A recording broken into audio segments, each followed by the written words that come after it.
13వ వాక్యాన్ని చదవండి. సంగీతం 45వ అధికారం 13వ వచనం படிப்போமாக.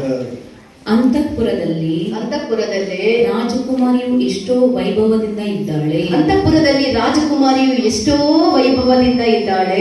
ಆಕೆಯು ಜರತಾರಿಯ ವಸ್ತ್ರವನ್ನು ಧರಿಸಿಕೊಂಡಿದ್ದಾಳೆ.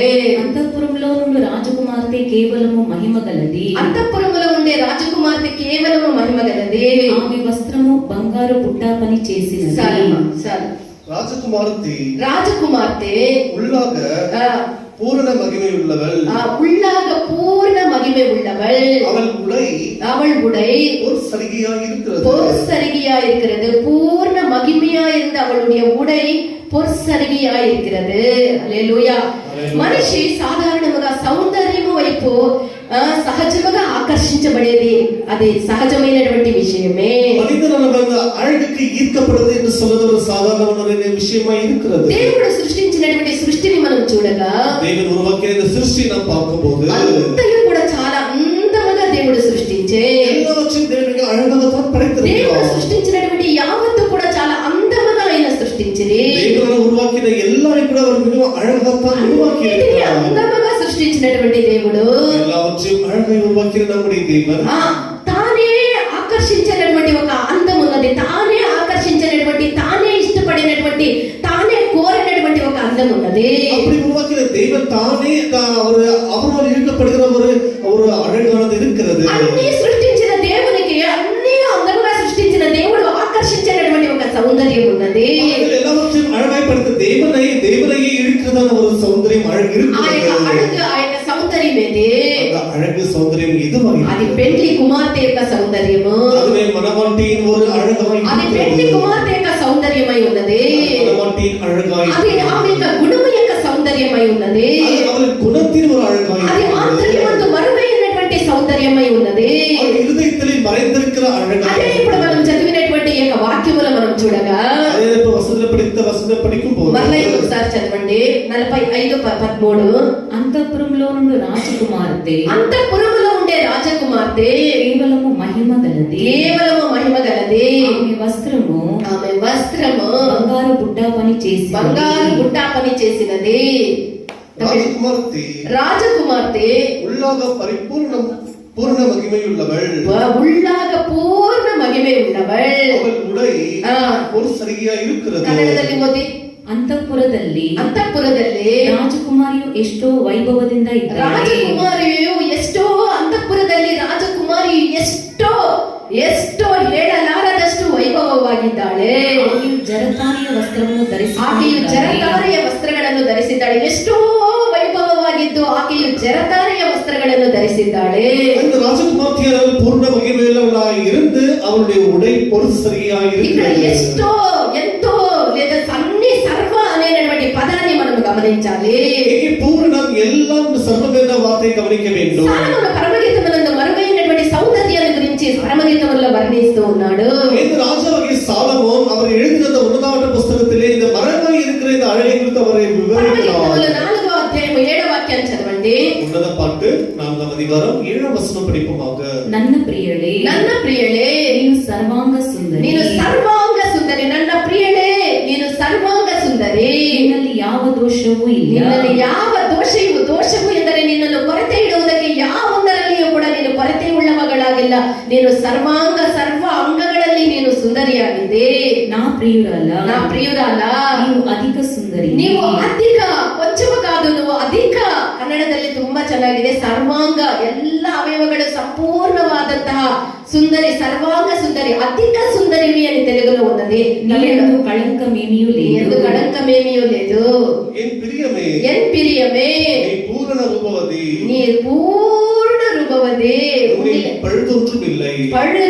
பழுதில்லாமல் எந்த குறையின்றி நீ பூர்ணமான ரூபவதியா இருக்கிறாய். நான் எங்க பிரியராலா నువ్వు సర్వాంగ, నువ్వు అధిక సుందరివి. என் பிரியமே நீ பூரண ரூபவதி, உன்னிலே பழுது ஒன்றும் இல்லை. ఇక్కడ అధికము అనేటటువంటి పూర్ణము లేదా అధికము అనేటటువంటి పదాన్ని గమనించాలి. ఈ పూర్ణం இந்த அதிகம் என்ற வார்த்தையை கவனிக்க வேண்டும். దీని యొక్క అర్థం ఏమనగా அதனுடைய అర్థం என்னவென்றால் పెళ్లి కుమార్తెను సర్వాంగ సుందరిగా అధిక సుందరిగా ఉండాలని ఏ కొత్త లేనటువంటి సంపూర్ణ కోరుతూ ఉన్నాడు. தேவனானவர் தன்னுடைய மனவாட்டியை குறித்து சொல்லும்போது அவள் எந்த ஒரு குறை இல்லாமல் பூரணமாக ரூபவதியாய் அழகாய் இருக்க வேண்டும் என்று அவர் ఈ விரும்புகிறார். పెళ్లి కుమార్తె సంపూర్ణ రూపవతిగా అధిక సుందరిగా ఉండాలని కోరినటువంటి యేసు ప్రభు కోరుతూ ఉన్నాడే, ఆ సౌందర్యము ఏది? இயேசுவானவர் விரும்புகிறார்களவா இந்த மனவாட்டியானவள் பூரண ரூபவதியாய் இருக்க வேண்டும் என்று விரும்புகிறார்களவா? அந்த சௌந்தரியம் அழகுதான் என்ன? ఆ సౌందర్యం అంటే అది ఏమి?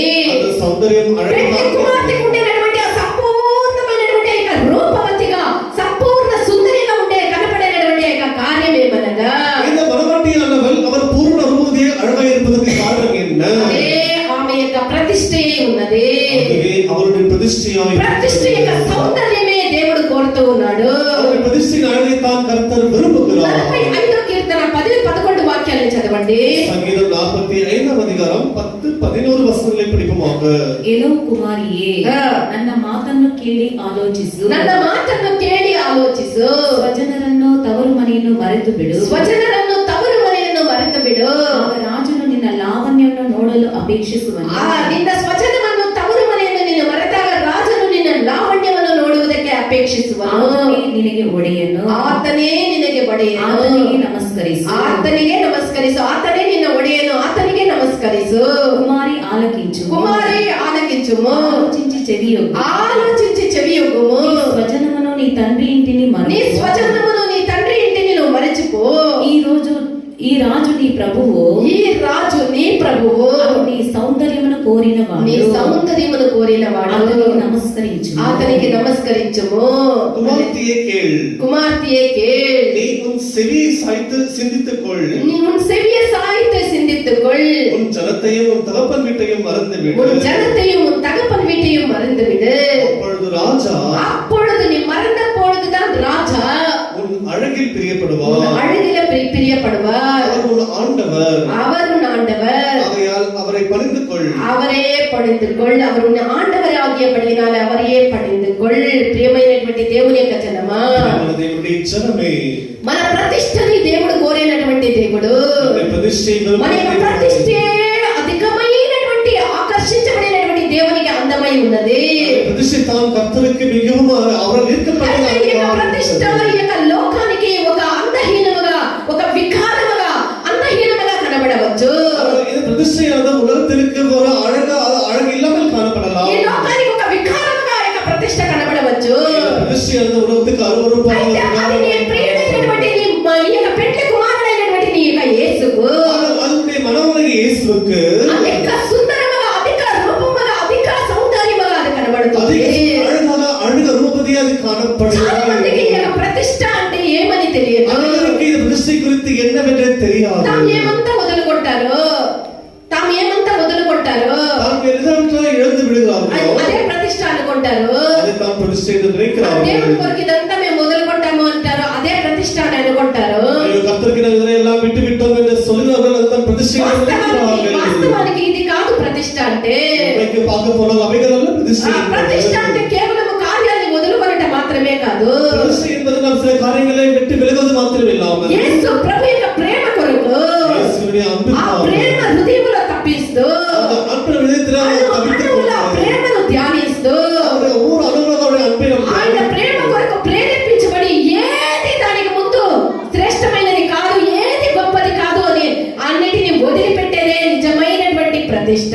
அவருடைய அன்பை தியானித்து அவருடைய அன்புக்கு உள்ள எதுவுமே நிகர் இல்லை என்று நாம் அப்படி இருப்பதே பிரதிஷ்டையாய் నిండు இருக்கிறது. హృదయముతో మనం నిండు ఆ ప్రేమ ప్రేరేపించే కొలది, ఆ ప్రేమ కంటే మించినది ఏది లేదని, ఆ ప్రేమే నాకు కావాలని తక్కిన దాన్నంతా వదిలిపెట్టేటటువంటి ఆయన త్యాగం చేసి వదిలిపెట్టేదే ప్రతిష్ఠ అయి ఉన్నది. கர்த்தருடைய அன்பிலே ஏவி அவருடைய அன்பில் நாம் பரிபூர்ணமாக ஆகி அந்த அன்பிற்கு உள்ள எதுவுமே நமக்கு தேவையில்லை, எதுவுமே வேண்டாம் என்று நிராகரிப்பதே அவருடைய பிரதிஷ்டையாய் ఏదో இருக்கிறது. దేవుని కొరకు కొన్ని కార్యాలు వదిలిపెట్టాలా, ஏதோ சில காரியங்களை கர்த்தருக்கு என்று விட்டு లేదా నేను పరలోకానికి పోవాలి, என்னை பரலோகத்துக்கு போக లేదా ఇతరులు అది చేయటం లేదు నేను దాన్ని చేయకూడదని అనుసరించేదో, மற்றவர்கள் செய்வதை நானும் செய்ய மாட்டேன் என்று அதை பின்பற்றுவதோ, వారికంటే ఎక్కువగా నేను ఇంకా దేవునిలో ఎదగాలని ఉండేదో, அவர்களை பார்க்கிற அதிகமாக கர்த்தருக்குள்ள வளர வேண்டும். ఇలాంటి కార్యాలు కాదు ప్రతిష్ట అంటే. இது அல்ல కర్తருக்கு దీన్ని ఇతర మతస్థులు కూడా అందరూ కూడా యొక్క లోకములో ఎంతో మంది దీన్ని చేస్తూ ఉంటారు. மற்றவர்கள் கூட உலகத்தில் அநேகரை செய்து கொண்டு தான் இருக்கிறார்கள். అయితే 45వ కీర్తన 10వ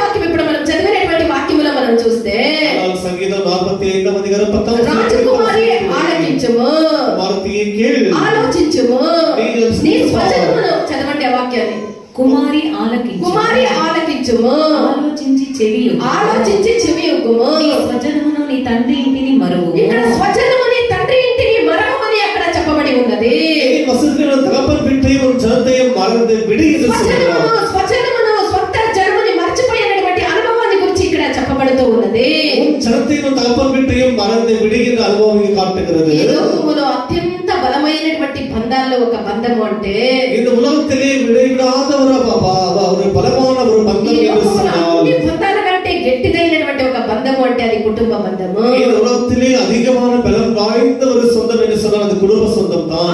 ఆ యొక్క బంధమే పెద్ద బంధము அந்த ஒரு பந்தம் தான் குடும்ப சொந்தமாக దాన్ని ఎట్లా இருக்கிறது. మరిచేది அதை எப்படி விடுவது?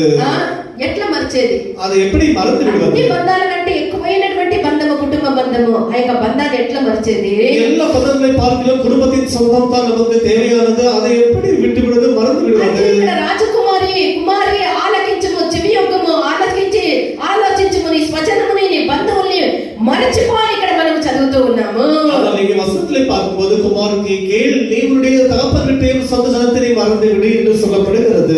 ఈ యొక్క కుటుంబ బంధాన్ని మనం ఎట్లా మర్చిపోయేది தகப்பன் வீட்டையும் ஜனத்தையும் மறப்பு எப்படி மறந்து దీని விடுவது? కంటే ఎక్కువైనటువంటి ఒక ప్రేమ బంధం మనలో వచ్చినప్పుడే ఈ యొక్క బంధాన్ని మనం వదులుకునేదానికి వీలవుతుంది நமது குடும்பத்தின் சொந்தத்தின் இந்த பந்தங்களை பார்த்து நாம் அதிகமான ஒரு அன்பினமிலே வந்த பிறகு எல்லாவற்றையும் ఈ விட కుటుంబ முடியும். బంధము కంటే ఎక్కువైనటువంటి ఒక బంధము మనలో ప్రేరేపించి మనలో అది బలవంతం చేసేటప్పుడే అది సాధ్యం అవుతుంది பாருங்கள், இந்த குடும்பத்தின் பந்தங்களை பார்க்க அதிகமான ஒரு அன்பினமிலே ஏங்கின பொழுது மாத்திரமே இவை எல்லாம் விட முடியும். కావునే ఈ యొక్క 45వ కీర్తన 10వ వాక్యములో మనం చూస్తే ஆகியதான் சங்கீதம் 45 அதிகாரம் నీ 19 స్వజనముని నీ స్వంత బంధువుల్ని విడిచిపెట్టమని ప్రతిష్టని గురించి అక్కడ మాట్లాడుతూ ఉన్నది ஜனத்தையும் ஒரு தகப்பன் வீட்டையும் மறந்து விடு என்ற பிரதிஷ்டை குறித்து ఇలా சொல்லப்படுகிறது. మనము మర్చిపోయినప్పుడు విడిచిపెట్టినప్పుడు మనం కలిగేటువంటి ప్రతిఫలం ఏమి விதமாய் நம்முடைய தகப்பன் வீட்டையும் நம்முடைய ஜனத்தையும் மறந்து விடும்போது நமக்கு ஏற்படும் நன்மை என்ன? దాని యొక్క ఫలితమే 11వ వాక్యము அதனுடைய பலன் தான் 11ஆம் ఈ வசனம். రాజు నీ ప్రభువు నీ సౌందర్యమును కోరినవాడు அப்பொழுது ராஜா உன் அழகில் பிரியப்படுவார். చదవండి ఆ వాక్యాన్ని ಆಗ ರಾಜನು ನಿನ್ನ ಲಾವಣ್ಯವನ್ನು ನೋಡಲು ಅಪೇಕ್ಷಿಸುವನು ಆತನೇ ನಿನಗೆ ಒಡೆಯನು ಆತನಿಗೆ ನಮಸ್ಕರಿಸು ಆತನಿಗೆ ನೀನು ನಮಸ್ಕರಿಸು ಈ ರಾಜು నీ ప్రభువు నీ సౌందర్యమును కోరినవాడు ఆయన నీ సౌందర్యమును కోరినవాడు అతనికి నమస్కరించుము హల్లెలూయా హల్లెలూయా. అప్పుడు నీ యొక్క రాజు నీకు స్వంతమవుతాడు అప్పుడు నీ రాజు ఉనికి స్వజనముని నీ స్వంత జనముని నువ్వు ప్రతిష్ఠించినప్పుడు మనం ఈ లోక స్వజనమును స్వంత జనమును అంటే జనాన్ని మాత్రమే కాదు మనము ప్రతిష్ఠ జీవితం చేసేటప్పుడు మన యొక్క రాజు మన ఎంత ప్రియముగా ఉండును జనங்கள் தகப்பன் வீடு என்ற ஜனங்களை மாத்திரம் விட்டு விடுவதல்ல நம்முடைய அமிதமாய் பிரதிஷ்டையாய் ஜீவிக்கும்போது தேவன் நம்மை பிரியப்படுவார். పుస్తకము 2వ అధ్యాయము 10వ వాక్యమును మనం చూడగా రూత్ 2వ అధ్యాయం 10వ వచనం ఈ వాక్యములో రూత్ బోవాజును ఏమని అడుగుతూ ఉంది అంటే బోవాజుని குறித்து அவரை பார்த்து ரூத் அவர்கள் என்ன கேட்கிறார் என்று சொன்னால் చదవండి రూతుడు ಅವನಿಗೆ ಸಾಷ್ಟಾಂಗ ನಮಸ್ಕಾರ రూతుడు ಅವನಿಗೆ ಸಾಷ್ಟಾಂಗ బోవాజుನಿಗೆ ಸಾಷ್ಟಾಂಗ ನಮಸ್ಕಾರ ಮಾಡಿ ಪರದೇಶಿಯಾದ ನನ್ನಲ್ಲಿ ಇಷ್ಟು ಕಟಾಕ್ಷವೇಕೆ ಅನ್ನಲು ಪರದೇಶಿಯಾದ ನನ್ನ ಮೇಲೆ ಇಷ್ಟು ಕಟಾಕ್ಷವೇಕೆ ಎನ್ನಲು అందుకు ఆమె సాగిలపడి అందుకు రూతు సాగిలపడి తల వంచుకొని ఏమి తెలిసి పరదేశినైన నా యందు లక్ష్యముంచునట్లు ఏమి తెలిసి పరదేశి అయినటువంటి నా యందు లక్ష్యముంచునట్లు కటాక్షము కలిగినో అని చెప్పగా కటాక్షము కలిగినో అని చెప్పే బోవాజును రూతు ఎట్లా అడుగుతూ ఉందో చూడండి తమిళ్లో పడిగా తమిళ్లో పడి కుడియాదా 2:10 அப்பொழுது அவன் தலையிலே முகப்புறம் விழுந்து வணங்கி நான் அந்நிய தேசத்தனா இருக்க நீ என்னை விசாரிக்கும்படி எனக்கு எதினாலே உம்முடைய கண்களில் தயவு கிடைத்தது எதினாலே எனக்கு உம்முடைய கண்களில் தயவு கிடைச்சது ఏమి చూసి పరదేశి నేను లక్ష్య పెట్టితివి అని బోవాజును చూసి రూత్ అడుగుతూ ఉంది ఎதை பார்த்து எவ்வளவாய் எனக்கு இறங்கினீர் என்று బోవాజை பார்த்து రూత్ அவர்கள் கேட்கிறார் అందుకు ప్రత్యుత్తరముగా బోవాజ్ ఏమంటూ ఉన్నాడు ಅದಕ್ಕೆ ಪ್ರತ್ಯುತ್ತರವಾಗಿ బోవాజ్ చదవండి ಅದಕ್ಕೆ బోవాజను ನಿನ್ನ ಗಂಡನ ಸತ್ತ ಮೇಲೆ ನೀನು ಅತ್ತೆಯನ್ನು ಪ್ರೀತಿಸಿ ತಂದೆ ತಾಯಿಗಳನ್ನು ಸ್ವದೇಶವನ್ನು ಬಿಟ್ಟು ನೀನು ಈವರೆಗೂ ಅರಿಯದ ಜನರ ಬಳಿಗೆ ಬಂದಿರುವಿ ಎಂದು ಇಲ್ಲಿಯವರೆಗೆ ಅರಿಯದಂತ ಜನರ ಬಳಿಗೆ ಮನೆಗೆ ಬಂದಿರುವಿ ಎಂದು ನನಗೆ ಚೆನ್ನಾಗಿ ಗೊತ್ತಾಗಿದೆ. ಚೆನ್ನಾಗಿ ಗೊತ್ತಾಗಿದೆ. చూస్తారా ఏమి చూసి పరదేశిని నువ్వు లక్ష్య పెడుతూ ఉన్నావు. అన్యరాలైనటువంటి అన్య దేశస్థురాలైనటువంటి నా ఎడల ఇంతగా నువ్వు దయ చూపించటకు కారణమేమి అని రూత్ అడగగా నీ పెనిమిటి మన తమిళ அதற்கு போவாஸ் பிரதியுத்தரமாக உன் புருஷன் மரணமடைந்த பின்பு மரணமடைந்த பின்பு நீ உன் மாமியாருக்காக செய்ததும் நீ உன் தகப்பனையும் தாயையும் ஜன்ம தேசத்தையும் விட்டு முன்னே நீ அறியாத ஜனங்களிடத்தில் வந்ததும் எல்லாம் எனக்கு விவரமாய் தெரிவிக்கப்பட்டது. நீ எப்படியாக உன் புருஷன் இழந்த பிறகு உன் மாமியாரை பற்றி கொண்டு நீ எப்படியாக வந்தாயோ, எப்படியாக உன் மாமியாருக்கு நீ உடந்தையா இருந்தாயோ எல்லாமே உன்னை பற்றி எனக்கு அறியும். నీ పెనిమిటి మరణించిన తర్వాత నువ్వు చేసినదంతయు, నీ అత్తకు చేసినదంతయు, నువ్వు ఏమేమంతా చేస్తావు అంతయు కూడా నాకు తెలుసు అని బోవాజ్ అంటూ ఉన్నాడు. போவாஸ் சொன்னவர் இங்க ரூத்துவுக்கு அவர் பிரதியுத்தரமாக உன்னுடைய புருஷன் மரித்த பின்பு நீ உன்னுடைய மாமியாரோடு எப்படி இருந்தாய், பிறகுடைய தகப்பன் வீட்டையும் ஜனத்தையும் விட்டு நீ எப்படி வந்து சேர்ந்த எல்லாவற்றையும் அறிந்து கொண்டேன் என்று அவர் சொல்லுகிறார். బోవాజ్ ఒక విధముగా యేసు ప్రభువుకు నీడగా ఉన్నారు. బోవాజ్ యేసువుకు ஒரு நிழலாய் இருக்கிறார். రూతు యేసు క్రీస్తును పొందుటకు వెతుకుతూ ఉన్నటువంటి విశ్వాసులకు మనందరికీ కూడా రూతు సాదృశ్యమై ఉన్నది. அவர் இயேசுவை அடைப்பிடிக்கிற அவரை பின்பற்றுகிற எல்லாருக்கும் அவர் நிழலாய் காணப்படுகிறார். ఈ బోవాజు రూతు ప్రేమతో ప్రేరేపించబడినటువంటి ప్రతిష్టలో రూతు జీవితంలో ఉండేటువంటి ఆ ప్రతిష్ట బోవాజు ఆమెను ప్రేమించడానికి ప్రేరేపించే రూతుకుల இந்த ప్రతిష్ఠை தான் బోవాజ్ ద్వారా அவளை நேசிக்கும்படிக்கு காரணமாய் இருந்தது. అదే విధంగా మనము కూడా ప్రేమతో ప్రేరేపించబడి అన్பிనాలే ఏవపట్టు మనము దేవుని కొరకు ప్రతిష్ఠించేటువంటి ప్రతి కార్యాన్ని దేవుడు గమనిస్తూ ఉన్నాడు. దేవునికి ప్రతిష్ఠించిన எல்லா కార్యాన్ని కర్తర్ పార్తున్నాడు. రూతుల గురించి మనం చూసినట్లయితే ఆమె న్యాయాధిపతులు ఏలినటువంటి కాలంలో జీవించినది. ఇది న్యాయాధిపతులు వాళ్ళ కాలంలో ఇంక రూత్ ఆమె దినములుగా ఉండే అంటే నాటకాలు ఎప్పుడు దినములుగా ఉండే అంధకార దినాలు ఏది సరే ఏది తప్పు అని చెప్పినటువంటి వాళ్ళు అక్కడ లేకుండా ఉండే. ఇది సరి తవరని சொல்லுகிறது யாரும் இல்லை. నడిపించే నాయకులు లేకుండే. தலைவர்கள் இல்லை. ఒకరు తమకు సరైనటువంటి సరి అనిపించేటువంటి ఆ యొక్క కార్యాన్ని చేస్తూ సరి అనిపించేటువంటి ఆ మార్గంలో నడుస్తూ ఉండేది. எல்லாரும் கூட தங்களுக்கு சரியென படுகிற வழியில் எல்லாரும் நடந்து கொண்டிருந்தார்கள். ఈ కాలమందే రూతు జీవించే அந்த காலத்தில் தானிಗೆ ரூத் ఒక అన్యరాలై ఉండే ఆమె ఒక మోయాబు స్త్రీ అయి ఉండే. இந்த ரூத்தானவர் அந்நிய ஸ்திரீயாய் இருந்து மோவாபியராய் இருந்திருக்கிறார். ఉపదేశములు లేదు, ఉపదేశங்கள் இல்லை, వేద వాక్యాలు లేదు, మార్గాన్ని చూపించి నడిపించే ఏ యాజకులు లేరు.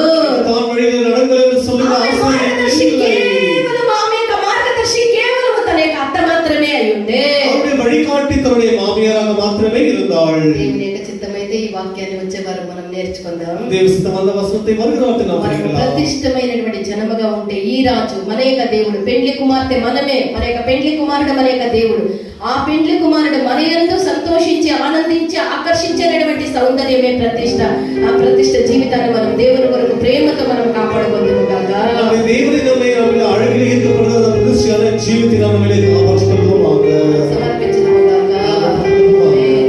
నీ జనమే నా జనమాని, నీ దేవుడే నా దేవుడని, ఎంతోనే వంచినది కాదన్యమయ్యా.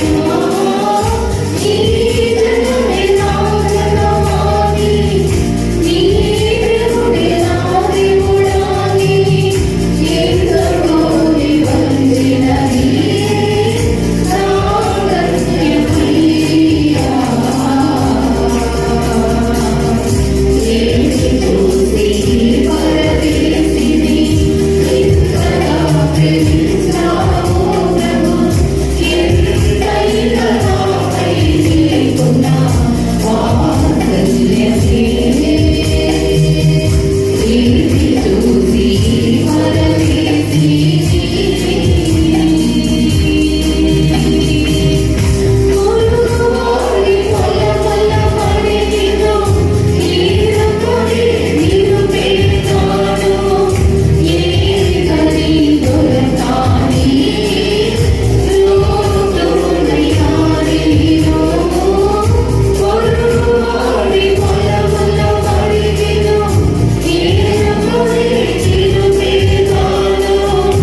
సన్నిధానముల రాజా, ఉదయం నుండి ఇంతవరకు రాజా మధురమైన మీ సన్నిధానముల మాధుర్యమైనటువంటి అనుభవాలతో, ఆత్మతో, సత్యముతో మేము ఆరాధించినటువంటి యొక్క కృపను మాకు దయచేసిన దయను బట్టి నీకు స్తోత్రం రాజా.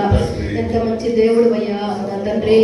దైవమే, మీరు పెండ్లి కుమారుడుగా ఉండి పెండ్లి కుమార్తెగా మమ్మల్ని స్వామి ఈ లోకములో మీ కొరకు ప్రతిష్ఠించుకొని జీవించినప్పుడు మా సౌందర్యమందు రాజా, ప్రియపడి రాజా, ఈ దేవుడు స్వామి, మా దేవుడు మాకు స్వంతమయ్యే పెండ్లి కుమారుడుగా పెండ్లి కుమార్తెకి స్వంతమైన తండ్రి, సర్వ సంతోషములనికి నడిపించినటువంటి దేవుడు నా తండ్రి. ఎంత మంచి దేవుడు అయ్యా. 11 నెలలు స్వామి గద్ద రెక్కల మీద మోయి రీతిగా నా తండ్రి, ఏక రెక్కల మీద నా తండ్రి మమ్మల్ని మోసి స్వామి విడవకుండా ఎడబాయకుండా రాజా వచ్చిన శోధనలన్నిటిలో మీరు తోడుగా ఉండే స్వామి, మా యుద్ధాలన్నిటిలో మీరు జయమనిచ్చే దేవుడుగా, మా వ్యాధి బలహీనతలో మీరు పరమ వైద్యుడుగా నా తండ్రి, మేము దుఃఖములో ఉన్నప్పుడు మమ్మల్ని ఓదార్చే తల్లిగా, మా భారాల్ని మోయలేక సతమతమయ్యేటప్పుడు మా భారాల్ని మోసే తండ్రిగా, మా యొక్క దైవమే మార్గముల వెలుగుగా నా తండ్రి మాకు నడిపించేటటువంటి దారి చూపించే దేవుడుగా, నా తండ్రి దిక్కులేక అలసేటప్పుడు ఇదే మార్గము ఇట్లా నడవమని చెప్పినటువంటి కాపరిగా నా తండ్రి, ఎంత మంచి దేవుడు రాజా. మమ్మల్ని 11 నెలలు విడవకుండా ఎడబాయకుండా మమ్మల్ని మరవకుండా ఈ దారిలో రాజా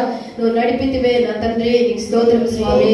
11 నెలలు క్షేమముగా నా తండ్రి, దైవమే ఆశీర్వాదముగా నా తండ్రి మేము గడిపేదానికి నువ్వు మాకు తోడుగా ఉన్నామే, నీకు స్తోత్రం. 12 నెల యొక్క మొదటి దినములో మేము కాలు పెట్టి ఉన్నాం రాజా. ఈ నెలంతా స్వామి మీరు ఒక్కొక్క రోజు మీరు మోసి మీ ఆలోచన చొప్పున నడిపించి మీరు అక్కడైతే స్వామి మిమ్మల్ని మీకు పెండ్లి కుమార్తెగా మేము మారి నీ రాజ్యములో మేము కనపడాలా రాజా. వచ్చిన 40 మందికి మా తండ్రి ఎన్ని శోధనలు ఉన్నావో, ఎన్ని బాధలు ఉందో, ఎన్ని ఇరుకులు ఇబ్బందులు, ఎన్ని బలహీనతలు నా తండ్రి అన్ని మార్చి సంపూర్ణ ఆరోగ్యం నుంచి స్వస్థతనిచ్చి మీ కృపనిచ్చి మీ దీవెన నుంచి నడిపించమని వేడుకుంటున్నాం తండ్రి. దైవమే ఈ నెల స్వామి ఎన్నో మాకు సేవలు నా తండ్రి, ఎంతో ఆనందం మాకున్నది నా తండ్రి. అవన్నీ మీరు బాధ్యత వహించి ఆశీర్వదించి నడిపించమని నా తండ్రి, దైవమే వచ్చిన 50 మంది దీవించబడి ఆశీర్వాదములను పొందుకొని తిరిగిపోయినటువంటి ఒక మన తండ్రి ధైర్యమని, విశ్వాసమని, అకృప నుంచి మీరు నడిపించమని, మాకు తోడుగా ఉన్న దేవుడిపై కూడా తోడుగా ఉండి నడిపించమని సకల స్తుతి ఘనత మహిమలు మీకే చెల్లించి యేసు ప్రభు నామములో వేడుకుంటున్నాం తండ్రి. తండ్రి అయినటువంటి దేవుని యొక్క ప్రేమ, కుమారుడైనటువంటి క్రీస్తు కృప, పరిశుద్ధాత్మైన వారి యొక్క సహవాసం యుగ సమాప్తి వరకు ఆయన రాకడ వరకు మనందరితో కూడా ఉండును గాక.